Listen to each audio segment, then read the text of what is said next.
$85 million went to you. 900,000 went to Denny. Denny built half the company. He has been your best friend since the 10th grade. Was.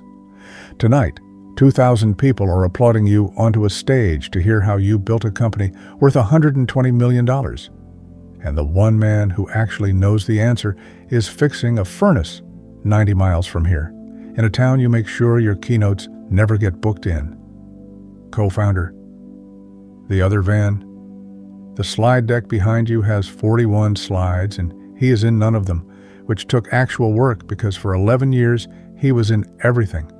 The talk you give is called Culture is Everything. You give it beautifully.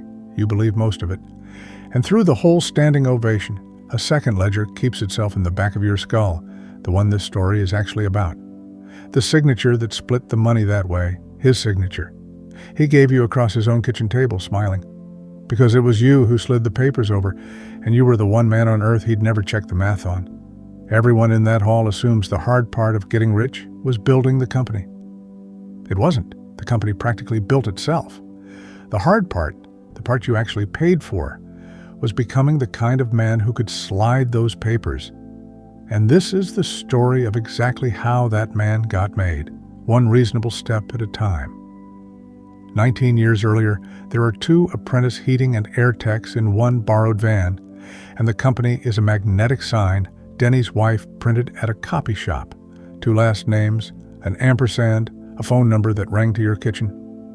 You were the planner. He was the one customers asked for by name, the guy who'd stay late resetting a widow's thermostat and forget to bill her, which drove you quietly crazy for 11 straight years, and file that detail somewhere safe because it is going to become the story you use to acquit yourself. 50-50, sealed with a handshake in a gas station parking lot. You offered him papers in year 2. You liked papers even then. And Denny laughed and said the sentence that would one day cost him $42 million. If I ever need a contract with you, the company's already dead. And for a decade, he was right. And the decade was good. 2 vans became 6. 6 became 2 branches. His warmth won the customers. Your systems kept the margins. At your daughter's christening, Denny stood godfather. When his father died, you gave a eulogy. The business grew the way trust grows, invisibly, structurally, load-bearing everywhere, and documented nowhere. The first rule of those 2 van years, and notice who's learning it, a handshake isn't the absence of a contract. It's a contract written in a currency only one of you may still be holding when it matters. What actually changes is the arithmetic of who's essential. Year 12, private equity firms start buying up trades companies, plumbing, electrical, heating, and air, rolling them into regional platforms at prices that read like typos, 8, 10, 12 times earnings. A man named Harlan takes you to lunch and slides a 1-page teaser across the table. Companies like yours, professionally structured, are going for 9 figures. Professionally structured. You underline it in your head. You know exactly what's not professionally structured about yours. Half of it belongs to a man whose entire stake is an ampersand on a magnetic sign. Here is where the steps begin, and every single one is reasonable. Watch how reasonable. Step 1. You hire lawyers to clean up the paperwork, genuinely overdue. The lawyers find what you already know.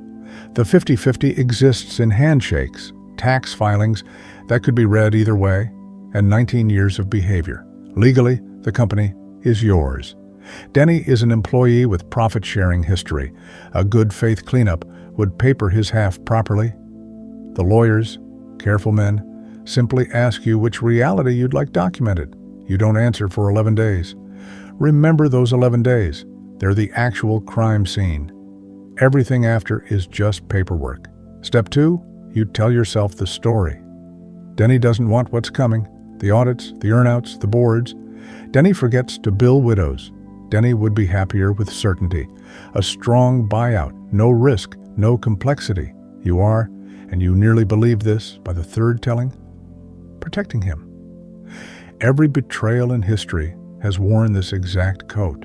It's not taking, it's simplifying on their behalf. Step 3, the kitchen table.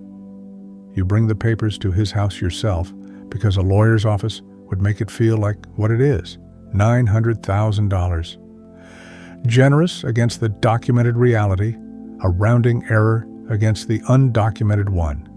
Structured as a buyout of his interest, full release, his signature on page 9. You walk him through it honestly by the letter and falsely by the whole. And Denny, who fixes furnaces for people the day their heat dies because that's the day they need someone, reads the first 2 pages, looks up at his best friend of 30 years and says, "If you say it's fair, and signs. 2 years later, Harlan's fund buys the company for $120 million. Your share, after the waterfall, $85 million. The wire lands on a Tuesday at 9:14 in the morning, and you sit alone in your office with the number on the screen, waiting to feel like a thief. You don't. That's the part nobody warns you about. You feel efficient, and somewhere under the efficiency, very quiet, a door you can't quite locate closes somewhere in the house of your life. It takes Denny's lawyer, his son-in-law, a first-year associate doing the family a favor, exactly one afternoon with public filings, to reconstruct what happened. And then comes the question, relayed in one flat phone call, the question this whole episode balances on. Not how much, not see you in court. Denny wants to know just one thing. Did he know what it was worth when I signed? You had a letter of intent in your desk drawer the day you sat at his kitchen table. Non-binding, preliminary, deniable, every adjective the lawyers love. But you knew the $900,000 wasn't a price. It was a disposal fee. Your lawyers answer for you. The documents are airtight, the release is total, and no, there will be no further conversation. Denny doesn't sue. That's the move you never budgeted for. A lawsuit you'd have understood. A lawsuit is a negotiation wearing a robe. Instead, nothing. He returns the christening photos by mail, no note.